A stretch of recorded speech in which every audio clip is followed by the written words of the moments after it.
Are you through? Good afternoon and welcome to the William G. McGowan Theater here at the National Archives. I'm David Ferriero, the Archivist of the United States, and I'm pleased that you could join us today, whether you're here in person or watching us on our YouTube channel.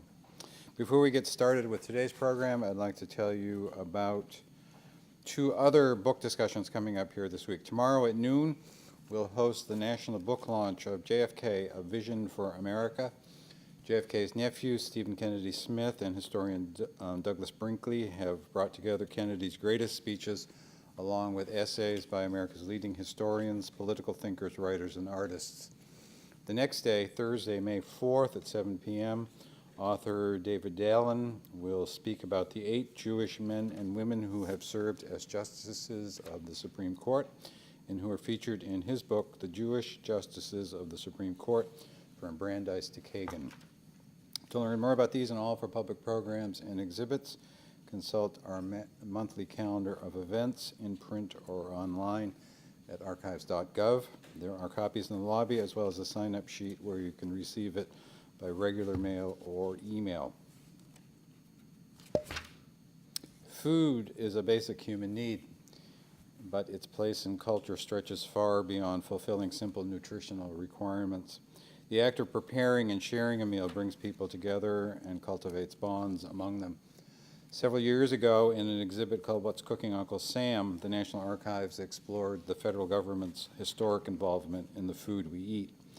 Part of that exhibit, pulled records from our presidential libraries to give a glimpse into the cuisine of the White House, both private and public. For those of us who love both history and good food, this exhibit was an eye-opening treat. And today's guest has given us a further treat in his book on the African Americans who have fed the presidents and their families. Since publication of the President's Kitchen Cabinet, Adrian Miller has shared his stories of African American cooks on NPR, the Washington Post, the Boston Globe, last night on Fox News, and other media outlets. And now we're pleased that he'll be sharing those stories with us this afternoon. I'm especially pleased because Adrian used 12 of our 14 presidential libraries in research for the book. Adrian Miller is a food writer, attorney, and certified barbecue judge who lives in Denver. He's currently the executive director of the Colorado Council of Churches and the first African American and the first lay person to hold that position. Miller previously served as a special assistant to President Bill Clinton and a senior policy analyst for Colorado Governor Bill Ritter Jr. He's also been a board member of the Southern Foodways Alliance. Miller's previous book, Soul Food, The Surprising Story of an American Cuisine, One Plate at a Time, won the James Beard Foundation Award for Scholarship and Reference in 2014. Ladies and gentlemen, please welcome Adrian Miller.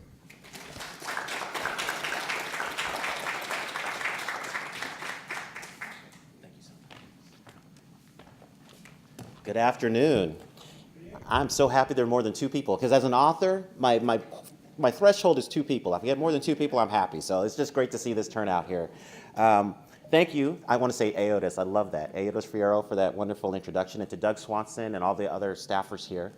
Just a game plan for today. I'm going to tell you about my journey, how I came to write this book, and then I'm going to go through the sequence of the chapters of the book and just share some of my favorite stories. Not all of them, because I would love for you to buy the book.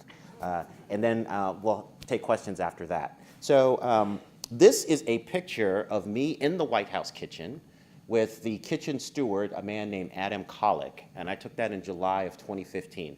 Has anybody actually ever seen the White House kitchen? So one of the things, okay, what is one of the most surprising things about the White House kitchen? It's small. It's small. It is tiny. It's only 30 by 26 feet, so there's only a few people that actually have had the privilege of serving in that kitchen because it just doesn't have a lot of space. But I love this picture, and it was really my first time in the White House kitchen, even though I worked in the White House, and I'll tell you about that. So as was mentioned earlier, I was born and raised in Denver, Colorado, which immediately loses me all street cred on the subject of soul food, right? The way I win people back is I tell them about my heritage. I have two Southern parents. My mom is from Chattanooga, Tennessee. My dad is from Helena, Arkansas. So this is the food that I grew up eating. So went to Stanford undergrad and then Georgetown for law school. I was practicing law for about 4 years, and I just really didn't enjoy it. This is not to disparage any attorneys in the audience or anybody who has an attorney in their family, but it just wasn't for me. It got to the point where I was singing spirituals in my office.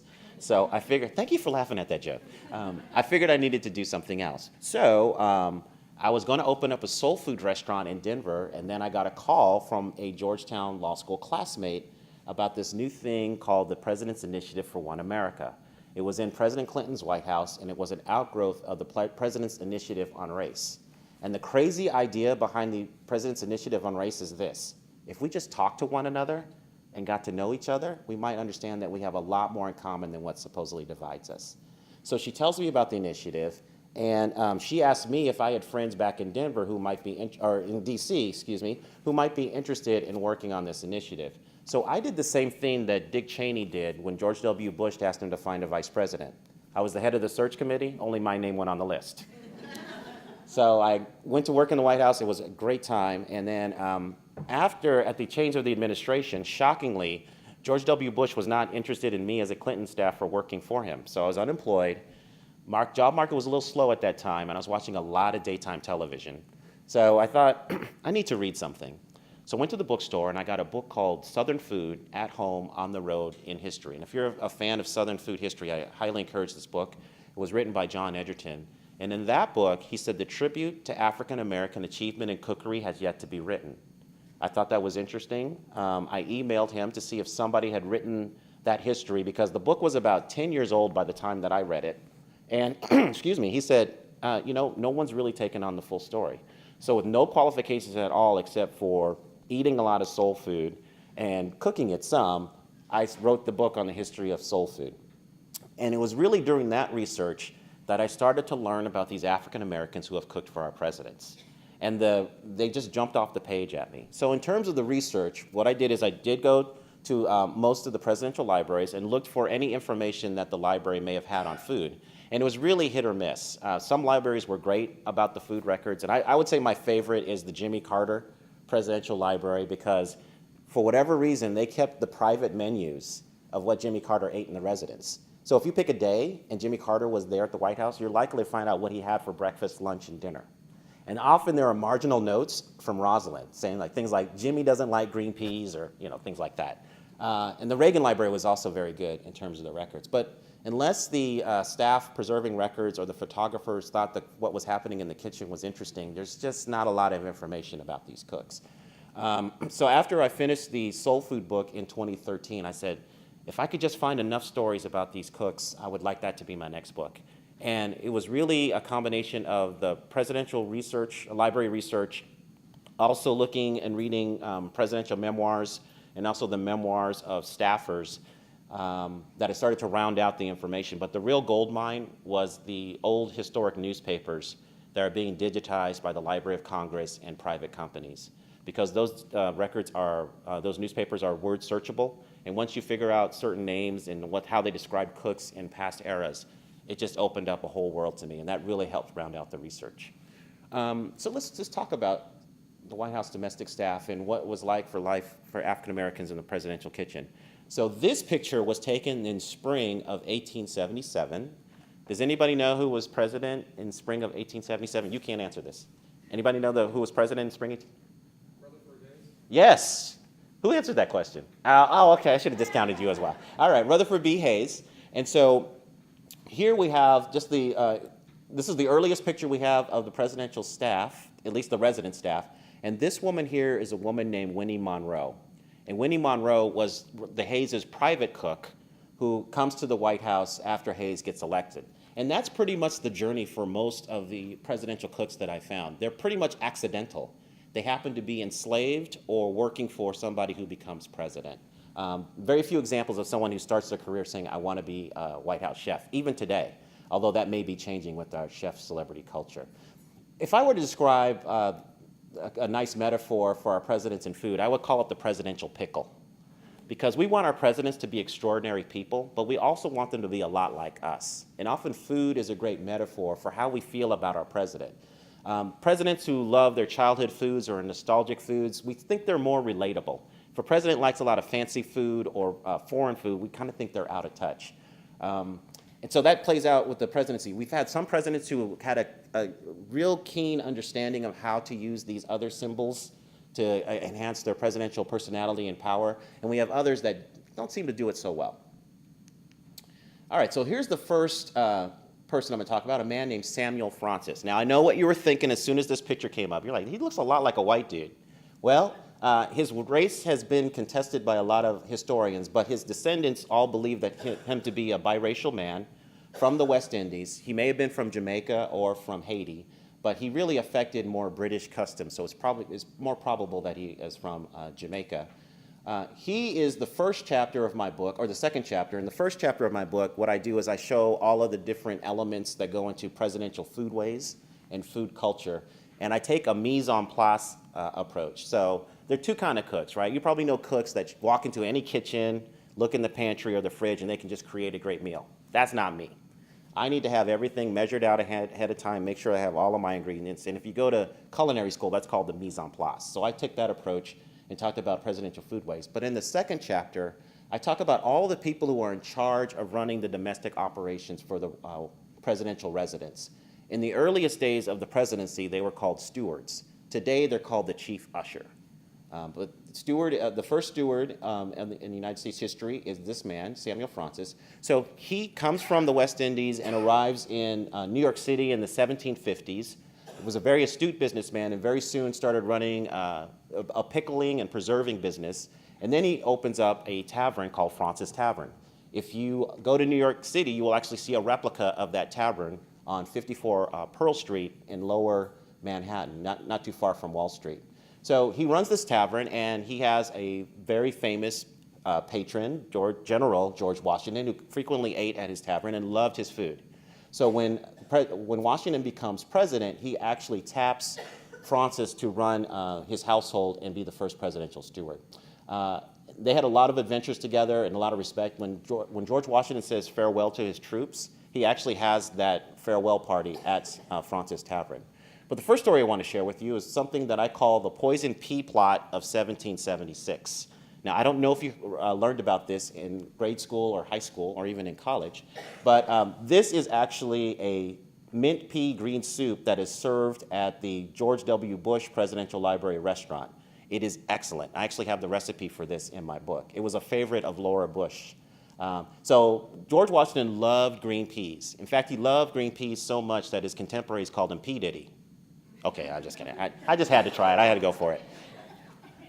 So here's the story. The story is that Francis's daughter, a woman named Phoebe, is preparing a meal for the general, and it includes his favorite green peas.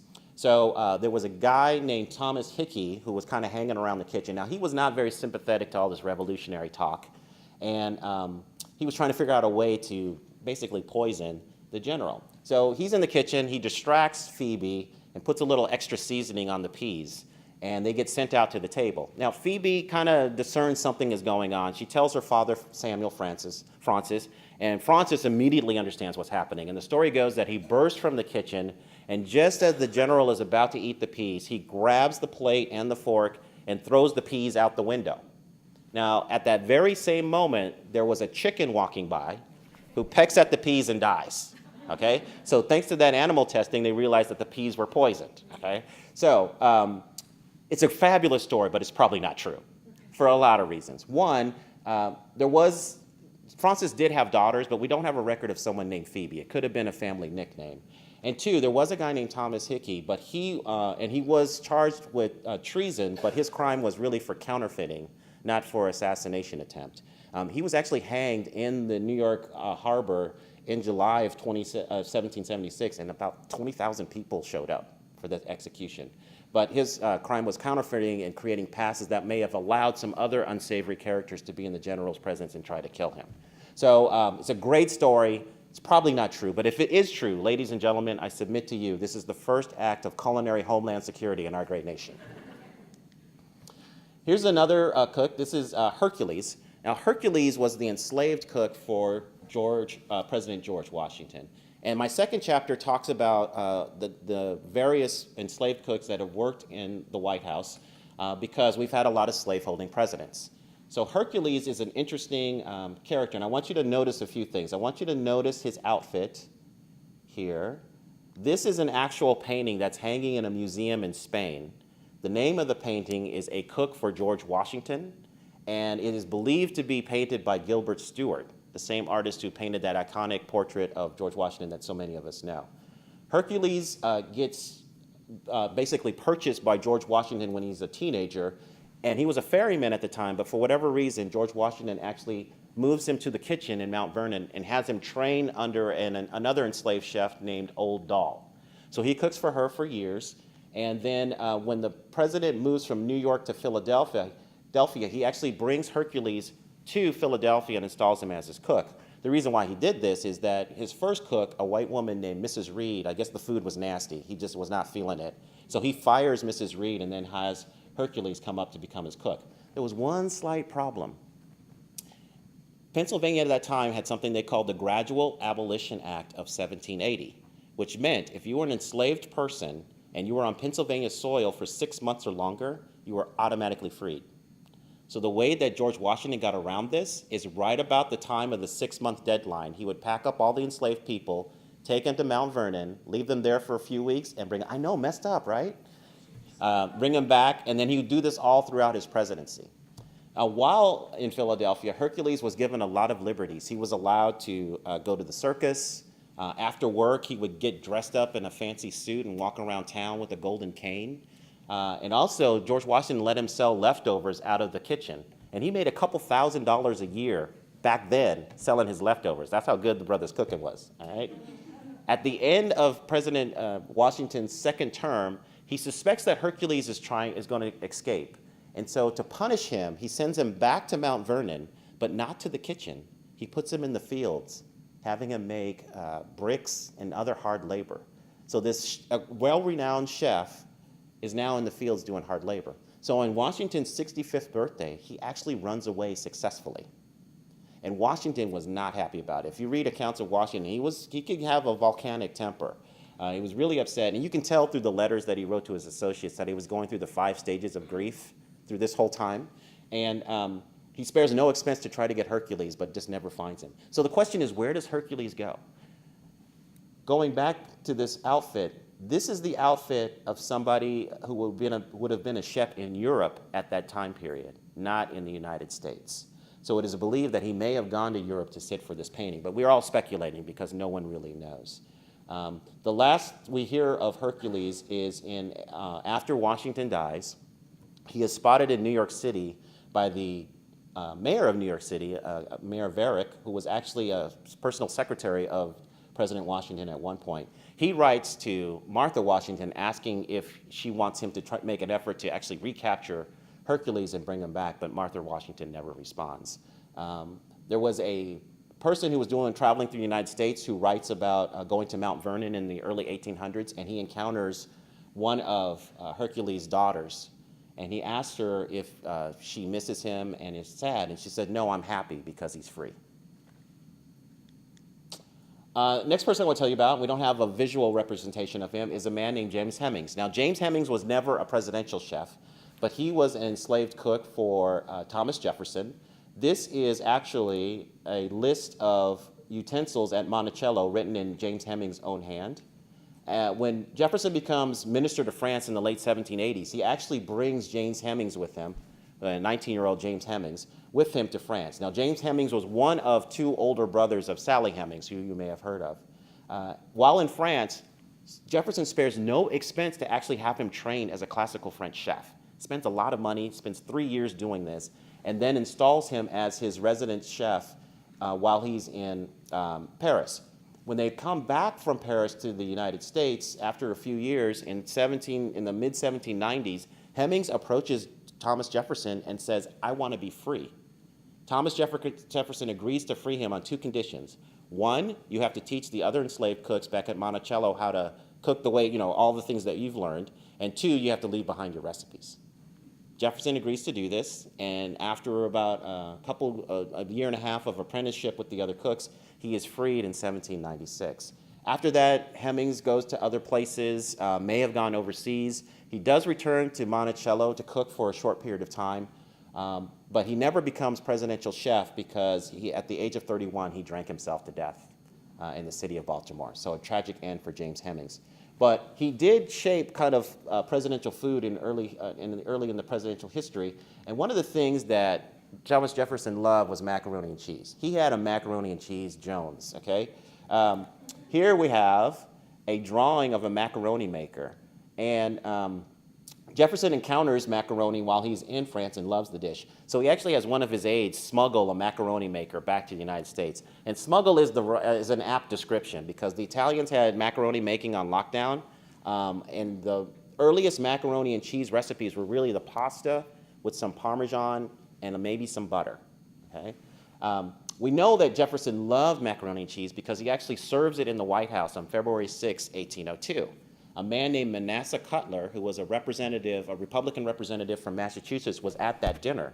And he was an avid diarist, so he actually describes the meal. He did not know what to make of macaroni and cheese. He thought the pasta were giant onions.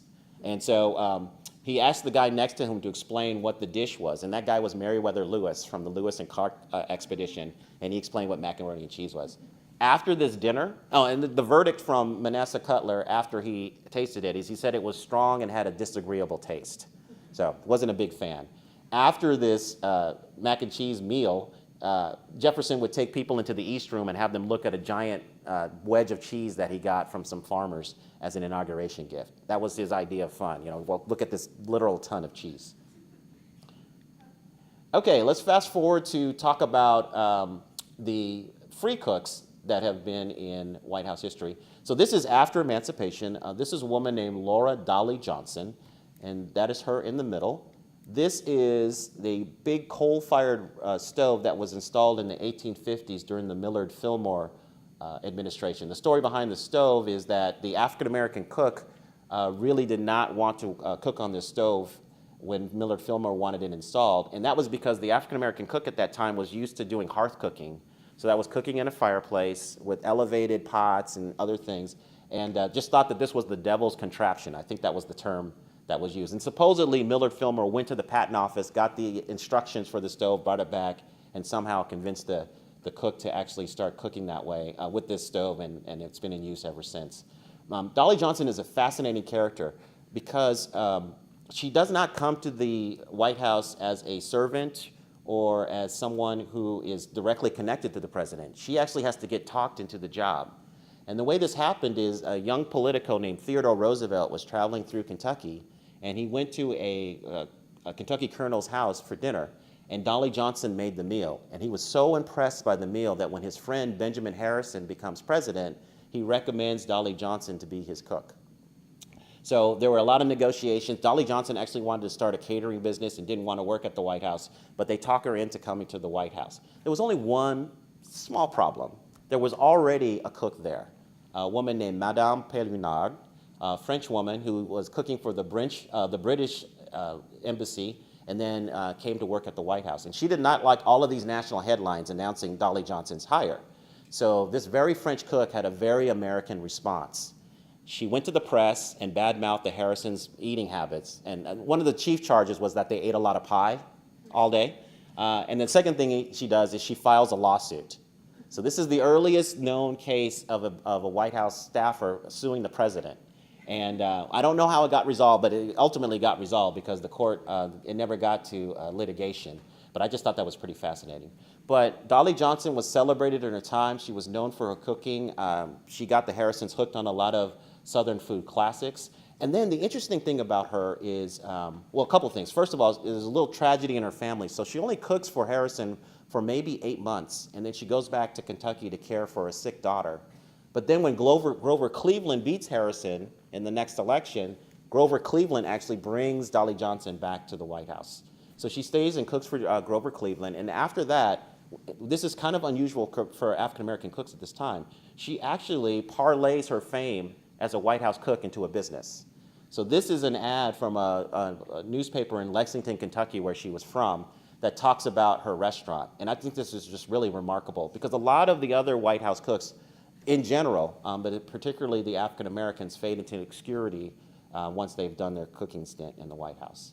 The last we hear of Dolly Johnson, in the public limelight at least, is that when Alice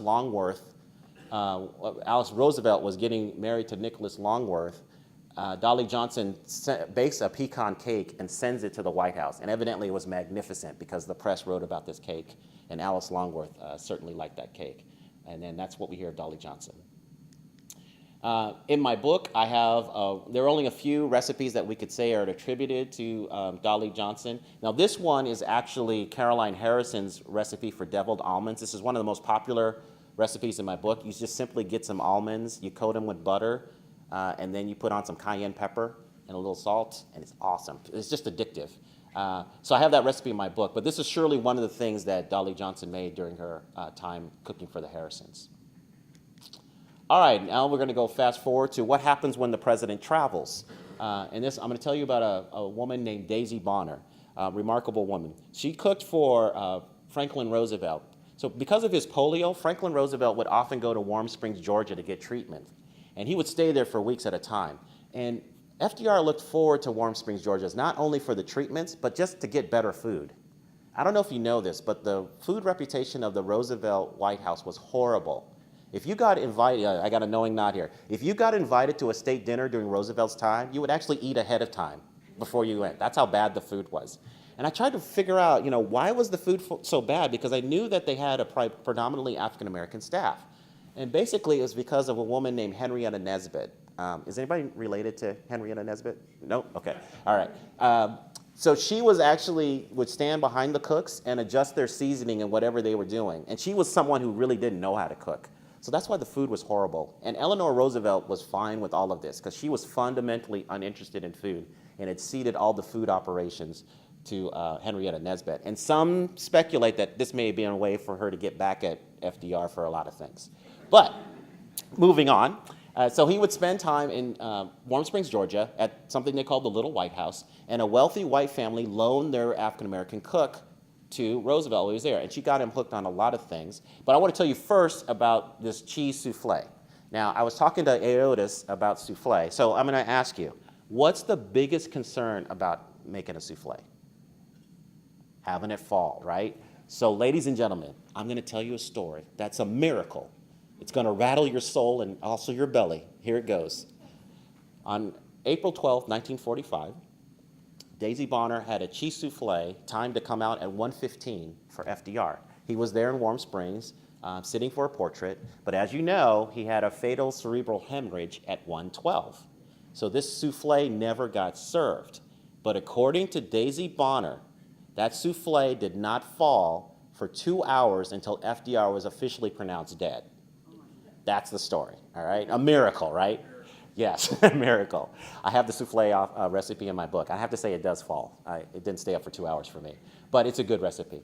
The interesting thing about this is Daisy Bonner is the one who calls this White House switchboard to let them know about what happened to FDR, and she was so moved by FDR's death that she actually wrote on the wall in the kitchen of the cottage's kitchen, Daisy Bonner cooked first and last meal for President Roosevelt. And that is encased in plastic. So if you go there, you can see the exact spot where she wrote this on the wall. All right? The other thing that was interesting is she got FDR hooked on pig's feet. Got him hooked on pig's feet. FDR actually served pig's feet to Winston Churchill in the White House. We know this because Alonzo Fields, who was a longtime butler and maitre d' at the White House, actually saw them eating these pig's feet. And it was a sweet and sour pig's feet, so it was a recipe from the Princess of Norway, all right? So FDR and Winston Churchill are eating these pig's feet, and FDR, who's just eating them with gusto, asks Churchill, well, how do you like them? And Churchill says, well, they have an interesting texture. So that's all he could say to compliment him. And so FDR says, well, fine, next time we'll have them fried. And the look on Churchill's face was priceless, and he said, I don't think I want them fried. And they just both started laughing. But if you're unconvinced of how much FDR loved pig's feet, if you go to Warm Springs, Georgia, they actually have preserved the shopping list for the last week of his life, and on that list is 4 hog's feet. So that's how much he loved that dish. All right.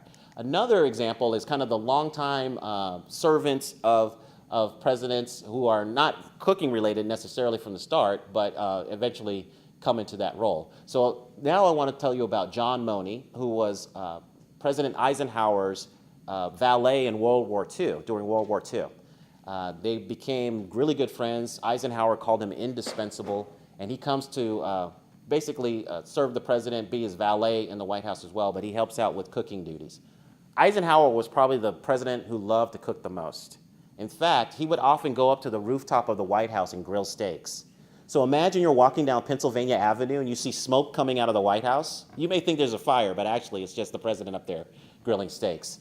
But he was also known for making a very beef-laden vegetable stew. Now, this stew was very famous because the White House would release the recipes, and actually during the 1956 election, they encouraged housewives to have stew suppers around the country. So they would send the recipes to the housewives, and the idea was to make this stew and invite your neighbors over to hear more about Eisenhower. But inside the White House, it was called Money's stew because he pretty much did a lot of the prep work and helped with the cooking of it. This woman is Zephyr Wright, the longtime cook for President Lyndon Johnson. And of all the people that I discovered in my book, she's the one I wanted to meet. She starts to cook for the Johnsons in the 1940s before Johnson becomes a congressman. And their family brings her to Washington when they get to Washington. And in many ways, she was a reluctant civil rights advocate. During the drives back and forth through Texas, they were driving through the segregated South, and Zephyr Wright suffered a lot of indignities. She couldn't go to the bathroom and couldn't eat with the family. It got so bad that she ultimately refused to go with the family on these drives. So she just stayed in Washington, D.C. year-round. So fast forward, when Johnson becomes president, he actually uses her anecdotes to lobby for the 1964 Civil Rights Act. And he would tell congressmen, it's a shame that the president's cook has to go through this. When he signs that landmark legislation, he actually presents her with one of the pens and says, you deserve this as much as anyone. So I just thought she was really interesting. The other task she had was just keeping LBJ in line. So you've probably seen stories of how forceful LBJ could be. Well, there are two things that he really did to annoy the staff. He would often show up late and demand a meal. And I'm thinking he's showing up at 10 o'clock at night demanding a meal. And sometimes he would bring guests with him. So Zephyr Wright just gave it right back to him. One time he showed up at the White House and demanded a meal. And she said, well, you just go sit down in the kitchen and you just wait till I make something. And he would do it. I just thought that was amazing.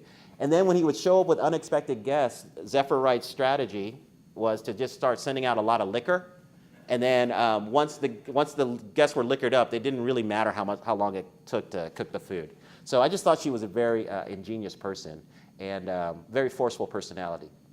Now, she did actually get the White House in hot water one time, and it was really related to a recipe that was released by the White House. Do I have any Texans in the audience? Anyone who will admit it? Okay, sir. What is distinctive about Texas chili? Oh, yeah, okay, hot, but there's something else. There's something that maybe most people outside of Texas wouldn't understand. No beans, right? So the White House released this beanless chili recipe, and America freaked out. The recipe was called the Pedernales River Chili recipe, and it was named for the river that runs alongside the LBJ Ranch in central Texas. And true to form, it was hot, spicy, and also beanless.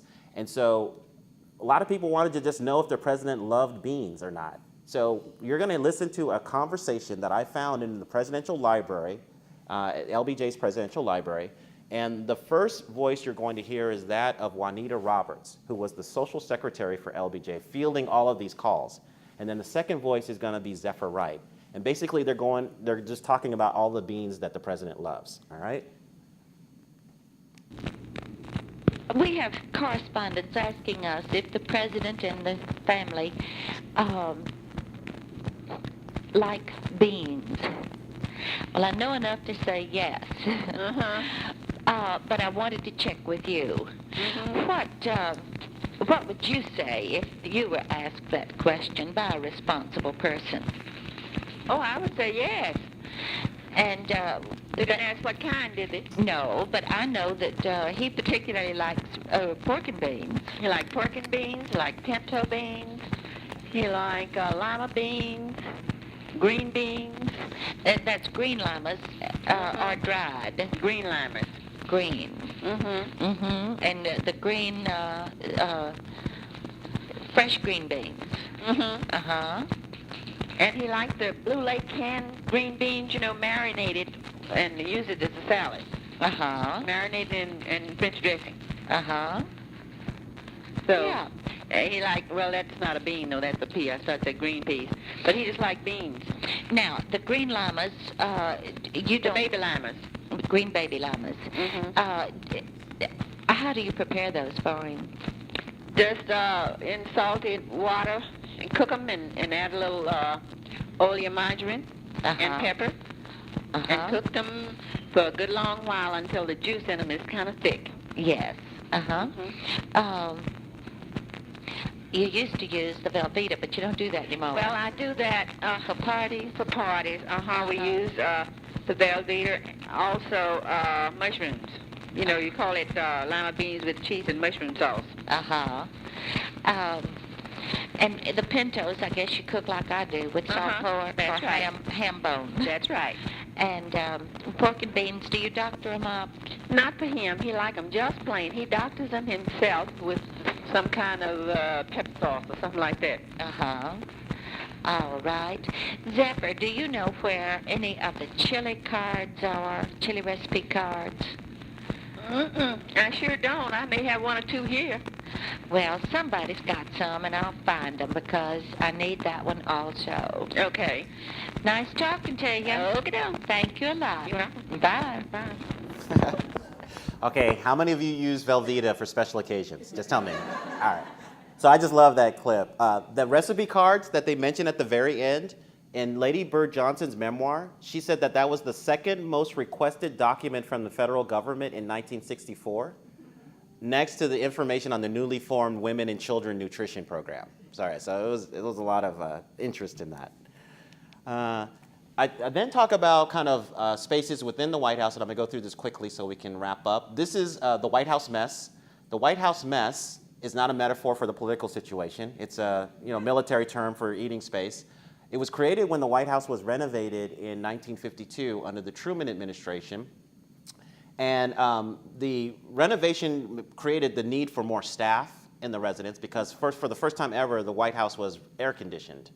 And before, people would just stay until maybe middle of May, early June, and not come back until October.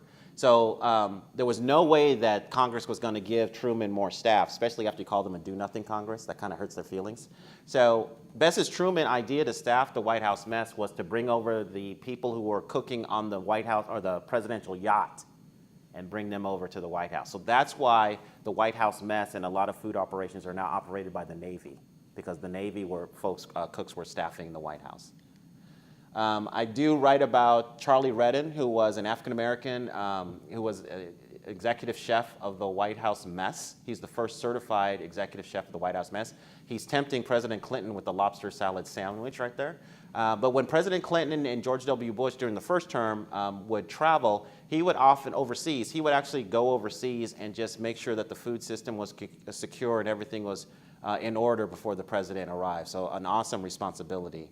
In my book, I include his jerk chicken pita pizza, very popular. I've served this at several events that I've done around the country.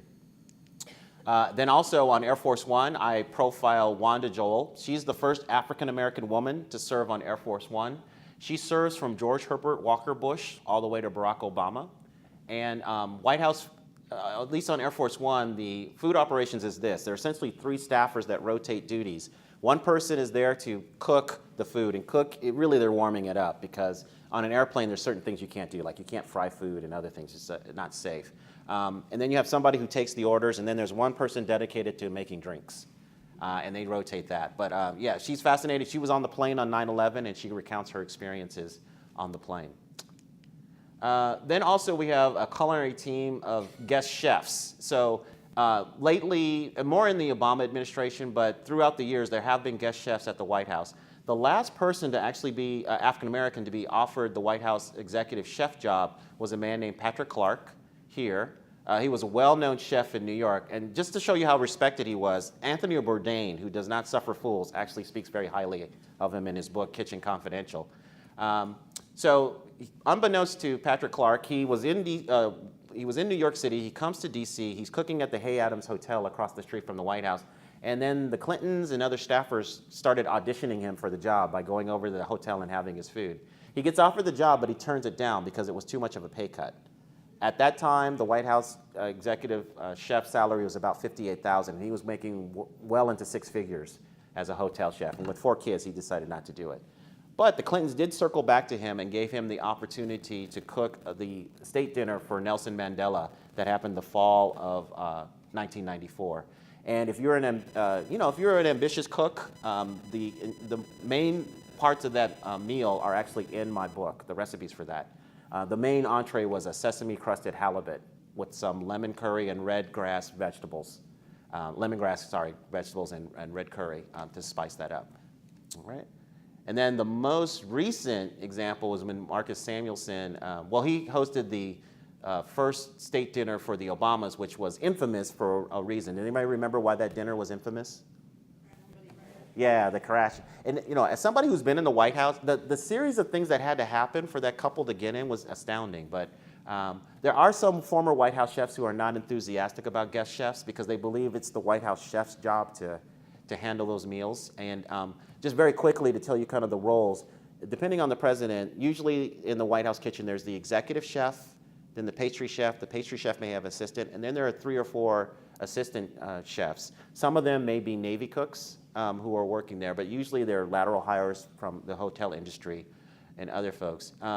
If a president wants a private cook in the second floor kitchen that was created by Jacqueline Kennedy in 1961, they can do that. Obama had Sam Cass in that role. But before Obama did that, the last president to have a private cook was Lyndon Johnson with Zephyr Wright. So in the interim, the president chose to have the White House chief executive chef just handle all the meal preparation. And what they do is they work in shifts, and so usually the assistant chefs are working breakfast and maybe lunch, when the executive chef comes in a little bit before lunch and prepares other meals and also for dinner. And then I end my book by talking about the future of White House chefs. Can there be an African-American chef in the future? And the answer is a resounding yes. It's just really up to the president. But I wondered how much the White House kitchen does inspire. And if you probably remember former First Lady Michelle Obama's Let's Move initiative. Well, starting in 2012, she would have these things called Kid States Dinners, where she would have a recipe contest. So every state had a winner that was represented in this contest. They would come to DC for a kid state dinner, and then the kids would enjoy a select group of the recipes and eat those recipes. And so Kiana actually represented Colorado. So her dish was a grilled salmon with warm farro salad. And that's at 8 years old, right? Okay, I was impressed because I was just making malto meal at her age. But she's on fire for food justice. She's actually thinking of possibly becoming a White House chef. And she's so talented that she could actually become president of the United States if she wanted to. I have to admit, she's probably the most challenging interview to get for my book because I used to date her mom and it did not end well. Yeah. You kind of relate with me on that one? Okay, all right.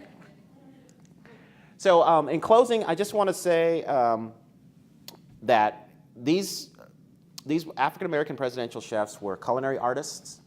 In many cases, they were family confidants. Zephyr Wright, for example, sat in the family box during the inauguration of Lyndon Johnson.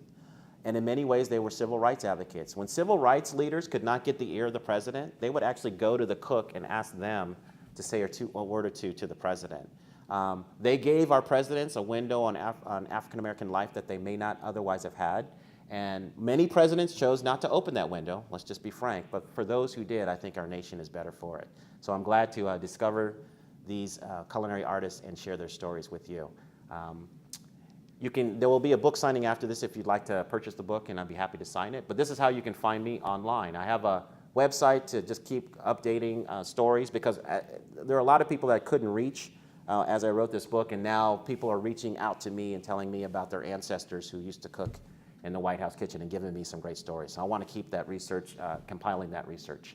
But I'm pretty much known as Soul Food Scholar on a lot of platforms. So let's take any questions. But thank you so much. You've been a great audience.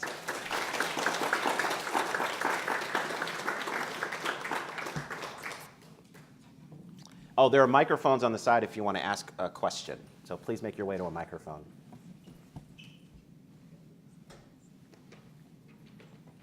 Thank you so much. Great to hear and very informing, all the information you were able to track down. I'm curious, Michelle brought a garden back and there's bees that were being harvested. Anything that you found in regards to the proximity to the White House? Did folks go and shop at Central Market, or where did they go to kind of get things for the presidents? Yes, so there used to be a Central Market not too far from this location, actually, and for much of the presidential history, I think until the late 1800s, when that market was on this side. It was actually, okay, I thought it was close to here. Yeah, so that's where they primarily provisioned. There was a White House garden during the 1800s, though, and it was where the Treasury building is now. So there have been a mix of things over time. And usually it was the White House steward who actually did the shopping. So they would actually get in a market wagon and go to the market and discreetly shop. And it was understood by the people trading with the White House not to try to capitalize on that trade. So, yeah. I'm not sure when there's a switch to kind of these, provisioning through contractors and other things. I'm not sure when that happened. I wasn't able to figure that out. Yeah. Thanks for the question. Yes? Adrian, I was just wondering, when they do the state dinner, since the White House kitchen is so small, do they prepare the food off-site and then bring it in? So actually, they do prepare it on site. So what they will do is sometimes they'll expand the cooking operations, depending on what they're making. Right outside the White House kitchen, there's kind of an open area. So sometimes they'll do it there. There are times when they will outsource it and bring it in, as long as it's secure. But for the most part, they do try to cook it on site. And what they have to do is hire additional staff. So they hire cooks and more wait staff in order to meet the need. And for the longest time, state dinners were just 36 people, and then it grows to about 110 by the late 1800s. And then by the time of Eisenhower, it's about 150. But the Kennedys had an innovation where they started using circular tables, and that greatly expanded the number of people that you could bring. And so now they regularly get over 200 people at these state dinners. Yes, sir. Hi, thanks for a great talk. Has the White House kitchen been in the same location the Oh, entire no. time? And also, did you say that the stove that Miller Fillmore put in the White House is still in use? I mean, adapted for modern I'm use, sorry. but, So yeah, no, that stove is long gone. okay. So, but it was there during the late 1800s. It was still in use. The White House kitchen gets modernized by FDR actually, using the Federal Works Progress Administration. So the White House gets a renovation and gets electrified. So that's when they really transition from the old uses. But in terms of where the White House kitchen was, it's actually moved a couple of times. So it used to be really kind of in the center of the White House. I wish I had a map to show you this, but it was kind of in the center of the basement where the furnace room was for a very long time. And so it moves to another location, and then when Mary Lincoln comes in the White House, she actually moves it to its present location because there was more light. So when the White House kitchen was actually in that center location, if you were coming to the White House, you could actually look in and see what they were making for dinner. So in order to, I think, get more privacy and then get more light, they moved it to the northwest corner where it is now. One other question. Is there a wine cellar in the White House? Oh, I forgot to talk about that. So yes, there is a wine cellar in the White House. Now that has been disputed over time. One of the longest running cat and mouse games in the White House history is about whether or not the president drinks or whether or not there's a wine cellar. But there is one, and there actually is a wine steward who actually selects the wines and pairs them for state dinners. And he's been there since the late 90s, I want to say. Before that, and I write up a chapter about this in my book, there was, and it's about presidential beverages and drinks. African American men were often in charge of maintaining the wine cellar and actually selecting wines. So a longtime butler named John Ficklin did it from the 60s until the Reagan administration, when Michael, I want to say Michael, I can't remember his name, but one of the Reagan staffers actually took over kind of wine steward duties at that time. So, yeah. Thank you. Mm-hmm. I presume that the White House staff, the cooking staff, is part of the regular cost of maintaining the White House. Is there a line item for this, and how much does it vary by administration? So there is a line item for resident staff and residence operations. But in terms of the cooks, it gets tricky because, how do I say this delicately? Administrations don't want to be fully transparent on all the, so you often have cooks that are signed from other agencies and other places. So you never know exactly how much. But yeah, there is an appropriation for running the residence. And in terms of the food operations, there actually is a bill created every time some food is cooked, created, and whatever it is. If you go on Air Force One and you order a meal, there's actually a bill. So that's marked against the appropriation. Because somebody keeps track of all of this. And I was surprised by that, because I thought, once you get in the White House, you can just have whatever you want, whenever you want. But that's not the case. Yeah. Yes? Yes, can I have a clarification on that? I went to the White House when they were celebrating the bicentennial of the laying of the cornerstone in 1991, and they said that George Herbert Walker Bush paid for the reception, and I didn't know how that worked. Okay. So that's an interesting point. I don't know the details of that. So if the White House is bumping against that appropriation, or if they are doing something that's kind of political or other things, they actually have to go to outside private sources to pay for that. So that does happen. So yeah, they're just mindful of how much money they're spending, and that may have been a situation that the cost was really exorbitant, and so being paid for by George Herbert Walker Bush may have meant that supporters and others helped fundraise for that. Oh, I don't know. I don't know if okay. that necessarily means it was from the public treasury. I'm just not sure. That's interesting. I'll have to look into that. Okay, thank you. Because most of the stories that I hear of are actually when third parties pay for events at the White House. Okay, well, I thought it was out of his pocket. Oh. So, Well, that's an interesting point. So before Truman, believe it or not, Congress did not really appropriate a lot of money to our presidents to cover their residence expenses. So before that, most of our presidents did pay for things out of their own pocket. Now, if you had a president who wasn't wealthy, like Ulysses S. Grant or Abraham Lincoln, the way they would get around the food costs is that they would actually get their groceries out of the U.S. commissary and have that provision in the White House, just to save money. And that's another reason why you probably get a lot of personal servants and enslaved cooks cooking in the White House, because it's another way for the president to save money on household expenses rather than negotiating for somebody on the free market, on the labor market. Yeah. thank you. Yeah, thank you. Any other questions? Oh, okay. Are you going to a question or you have to go? Oh, okay, cool. All right. No.